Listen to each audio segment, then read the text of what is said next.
जय योगोर हाडू। मेरे जितने भी साधक साधिकाएँ भाई बहन है उन सबको मेरी तरफ से प्रणाम स्वीकारो। मैं तांत्रिक साईदास फिर से आप सबके सामने हाजिर हुआ हूँ कुछ बातें कुछ जानकारियों के साथ।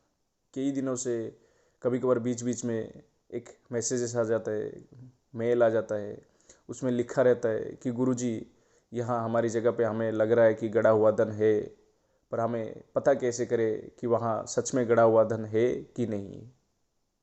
इसी बात का एक छोटा सा वीडियो बनाऊंगा, बहुत जल्द का है, ज़्यादा बड़ा वीडियो बनाऊंगा नहीं। ठीक है, तो आप सबको बता दूँ एक छोटा सा उपाय है, उसको करके आप पता कर सकते हैं कि आसानी से पता चल जाएगा कि वहाँ गड़ा हुआ धन है कि नहीं है। मैं यहाँ निकलने की बात नहीं कह रहा हूँ, आप गौर से सुनिएगा मेरी बातों को। पहले क्या करना है उसके बाद कुछ बताऊंगा आपको। ठीक है, आपको करना क्या है, आपको जिस जगह पे संदेह है कि इस जगह पे गड़ा हुआ धन है, तो वहाँ क्या करिएगा, उसके दूसरे दिन शाम के या फिर सूर्य अस्त होने के बाद, मतलब सूर्य डूबने के बाद, ठीक है, उस जगह पे जाइए। साथ में एक कटोरी दही ले जाइएगा, तांबे का कटोरी हो। ठीक, उस कटोरी में दही रखिएगा। दही का रंग क्या है? सफ़ेद है। चंपा फूल, उसका रंग भी सफ़ेद है। ठीक, दही के ऊपर उस फूल को रखिएगा। ध्यान से मेरी बातों को सुन रहे होगे, उसी जगह पे जहां आपको संदेह है कि उस जगह पे गड़ा हुआ धन है कि नहीं। ठीक, कोई मंत्र तंत्र करने की जरूरत नहीं है, बस उस जगह पे एक कटोरी दही रखिएगा, उसके ऊपर एक फूल रख दीजिएगा, चंपा का फूल। ठीक है, और वहां से चले आइएगा, पीछे मुड़ के मत देखिएगा, चले आइएगा अपने घर। दूसरे दिन सुबह जाके देखेंगे कि वह दही का रंग अगर काला या पीला हो चुका है, तो आप समझिए कि वहाँ गड़ा हुआ धन है।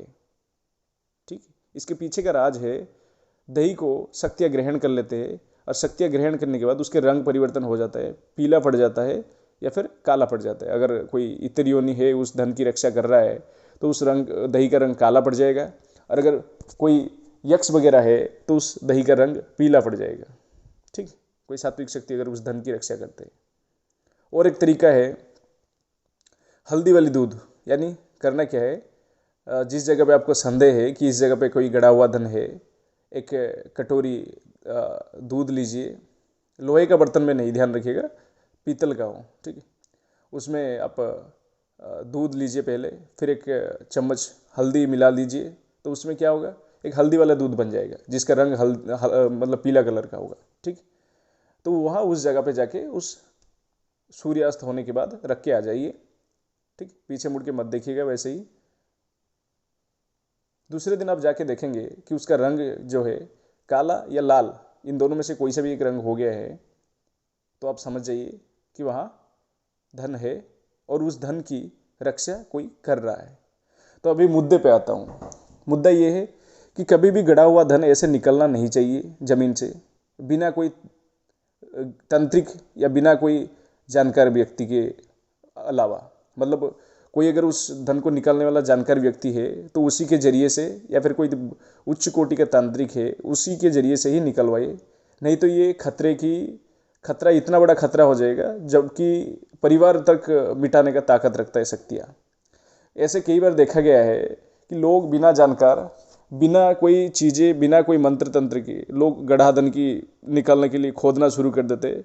फिर किसी को हृदय रोग मतलब हृदघात होता है जिससे उसका मृत्यु हो जाता है, किसी को खून की उल्टी होता है जिससे उसका मृत्यु हो जाता है, कोई किसी किसी को घर में बच्चे औरतों को बीमारी होने लग जाता है, फिर एक हफ्ते में या एक महीने में 3 महीने के अंदर वो मृत्यु को प्राप्त हो जाता है। तो इसके पीछे का राज ये है, जहाँ गड़ा हुआ धन रहता है उसको शक्तियाँ क्या करते हैं, उसके रक्षणावेक्षण करते हैं, यानी उसकी मतलब देख रेख करते हैं गड़े हुए धन का। तो पहले उसको निकालने से पहले उस जगह को किलित कर दिया जाता है। इसका पीछे का तरीका मैं बताता हूँ, कैसे गड़े हुए धन को निकाला जाता है। सही तरीका क्या है, सबसे पहले जिस जगह पे आपको लग रहा है गड़ा हुआ धन है, पता करने के बाद उस जगह को क्या कर दिया है, एक 100 मीटर दायरे तक जगह को कीलित कर दिया जाता है। जब गड़ा धन निकाला जाए तो वो गड़े हुए कलश, मिट्टी के कलश या जो भी जिसमें धन है, वो शक्तियाँ लेके दूसरे जगह को चले ना जाए, इसीलिए वो जगह को कीलित कर दिया जाता है पहले।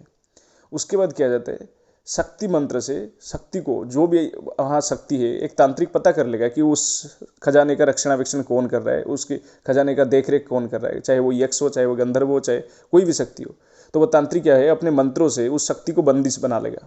ठीक, बंदिश बनाने के बाद किसी भी वो मजदूर से वो खुदवा लेगा वो उस जगह को।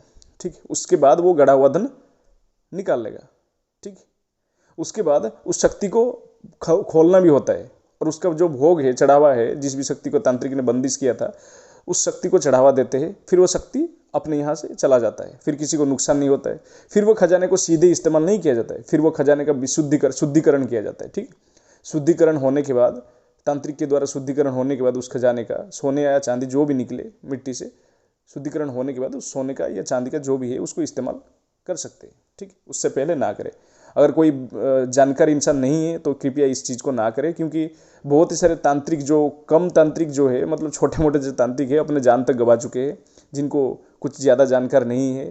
ठीक, ऐसा कई बार देखा गया है, और आम इंसान तो दूर की बात है, क्योंकि हमेशा जहाँ गढ़े हुए धन रहता है उसके आसपास शक्तियाँ रहते हैं उसकी रक्षा करने के लिए। ठीक, ज़्यादा यक्ष जो रहते हैं वो गढ़े हुए धन का रक्षणावेक्षण करते हैं। जय योगराज।